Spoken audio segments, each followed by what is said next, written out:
એક સવાલ છે જે આપણે બધા ક્યારેક ને ક્યારેક વિચારતા હોઈએ છીએ. સાચું સુખ ખરેખર ક્યાંથી આવે છે?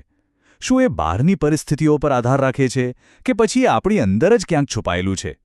ચાલો આ સવાલનો જવાબ શોધવા માટે એક બહુ જૂની પણ દમદાર વાર્તામાં ડૂબકી મારીએ. એક એવા આનંદી કાગડાની વાર્તા જે આપણને મજબૂત રહેવાનો એક જોરદાર પાઠ શીખવે છે. આ એક વાક્ય છે ને, બસ આખી વાર્તાનો સાર આમાં જ આવી જાય છે. આ એ વાતનો પુરાવો છે કે આપણું મન આપણી વિચારસરણી આપણી આસપાસની દુનિયાને કેવી રીતે બદલી શકે છે. તો આપણી વાર્તાની શરૂઆત જ એકદમ અજીબ ટક્કરથી થાય છે. વિચારો, એક તરફ છે એક કાગડો જેને કોઈપણ હાલતમાં ખુશ રહેવાની આદત છે, અને બીજી બાજુ છે એક ખૂબ શક્તિશાળી રાજા જેને આ કાગડાની ખુશી જરાય પસંદ નથી. આ લડાઈ છે બે અલગ અલગ માનસિકતાની. તો લડાઈ સ્પષ્ટ છે, બરાબર ને? કાગડાની અંદરની ખુશી વિરુદ્ધ રાજાની બહારની તાકાત. કાગડો માને છે કે ખુશી તો અંદરથી આવે, જ્યારે રાજાનું માનવું છે કે ખુશી તો સંજોગો પર આધાર રાખે છે. ચાલો જોઈએ આમાં કોણ સાચું સાબિત થાય છે. હવે રાજાનો તો અહંકાર ગવાયો. એણે નક્કી કરી લીધું કે આ કાગડાના અતૂટ આશાવાદને તો તોડીને જ રહીશ.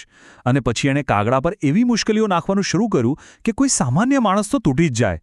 તો રાજાની પહેલી ચાલ શું હશે? રાજાએ પોતાની સત્તાનો ઉપયોગ કર્યો અને હુકમ કર્યો કે આને અપમાનિત કરો. એને થયું કે ચાલ, આને ગારાના ખાડામાં ફેંકી દઉં. ગંદકી અને બેઇજ્જતીથી એની બધી ખુશી ઉતરી જશે. પણ થયું શું ખબર છે? રાજા તો જોતો જ રહી ગયો.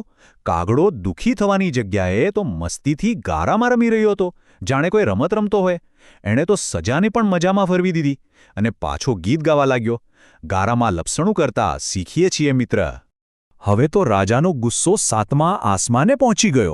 એને સમજાઈ ગયું કે આને નાની મોટી સજાથી કંઈ નહીં થાય. આ વખતે એણે સીધો હુકમ કર્યો કે કાગડાને ડૂબાડવા માટે કૂવામાં ફેંકી દો. શું અહીં કાગડાના આનંદનો અંત આવી જશે? અને ફરીથી કાગડાએ તો કમાલ કરી દીધી. મરવાનો ડર રાખવાને બદલે એને તો આમાં પણ એક તક દેખાઈ, તરતા શીખવાની. એ ખુશીથી ગાવા લાગ્યો, કૂવામાં તરતા શીખીએ છીએ ભાઈ. આનાથી એક વાત તો પાક્કી થઈ ગઈ કે એની ખુશી કોઈ નાટક નહોતી, એ એનો સ્વભાવ જ હતો. રાજા હવે સાવ હતાશ થઈ ગયો અને ગુસ્સાથી લાલચોળ. એને સમજાતું જ નહોતું કે એની તાકાત આ કાગડા પર કેમ કામ નથી કરી રહી. કાગડાની આ આવડત દુઃખને તકમાં બદલવાની એ રાજાને ગાંડો કરી રહી હતી. એટલે હવે એણે સૌથી ખતરનાક સજા વિચારી.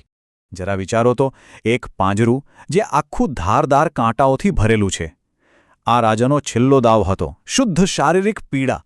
એને હતું કે બસ હવે તો આ નહીં બચે. કાંટાની વચ્ચે કોણ ખુશ રહી શકે, ખરું ને? અને અહીં તો કાગડાએ હદ કરી દીધી. એણે પીડાને જ સુંદરતામાં ફેરવી નાખી. એ કાંટાને શણગાર સમજવા લાગ્યો અને મસ્તીથી ગાવા લાગ્યો, કૂણા કાન વિંધાવીએ છીએ મિત્ર. એટલે કે એણે પીડાને જ એક ઘરેણું બનાવી દીધું. શું વાત છે! બસ હવે રાજાને સમજાઈ ગયું કે દુઃખ આપીને આ કાગડાને હરાવી શકાશે નહીં. એટલે એણે આખી ગેમ જ પલટી નાખી. એણે વિચાર્યું કે સારું, દુઃખથી જો એ દુઃખી નથી થતો તો શું સુખ આપીને એને ભટકાવી શકાય? અને અહીંથી શરૂ થાય છે રાજાનો છેલ્લો દાવ. એટલે હવે રાજાની સ્ટ્રેટેજી ટોટલી ચેન્જ થઈ ગઈ. કાંટા અને ગારાની જગ્યાએ હવે વારો હતો સંગીત અને મસ્ત મજાના ભોજનનો.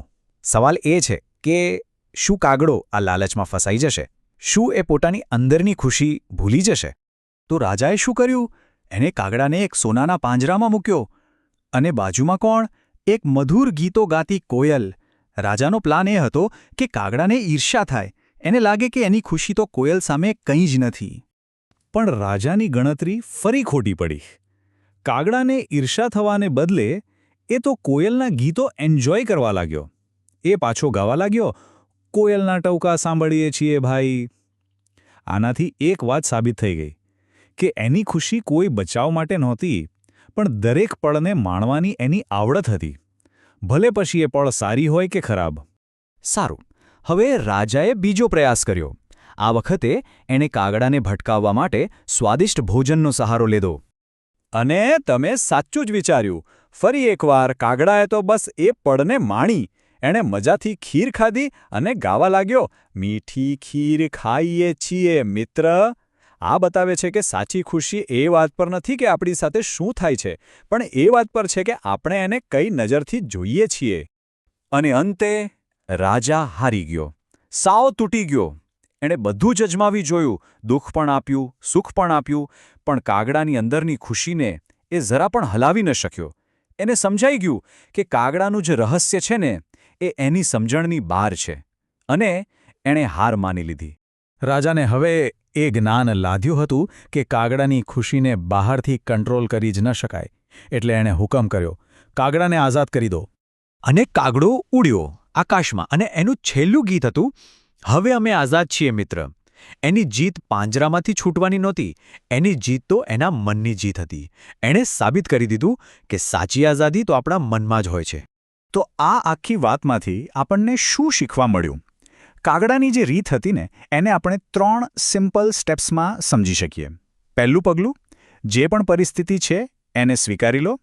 બીજું પગલું, એ પરિસ્થિતિમાં પણ કોઈક છુપાયેલી તક શોધી કાઢો.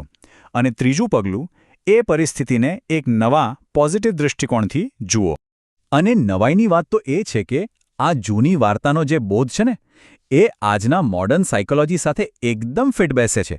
કાગડો જે કરી રહ્યો હતો એને આજે મનોવિજ્ઞાનની ભાષામાં કોગ્નિટિવ રીફ્રેમિંગ કહેવાય છે. મતલબ કે કોઈપણ પરિસ્થિતિ વિશે વિચારવાની રીત બદલો તો એની આપણા પર થતી ભાવનાત્મક અસર પણ બદલાઈ જાય છે. કેટલી પાવરફુલ ટેકનિક છે!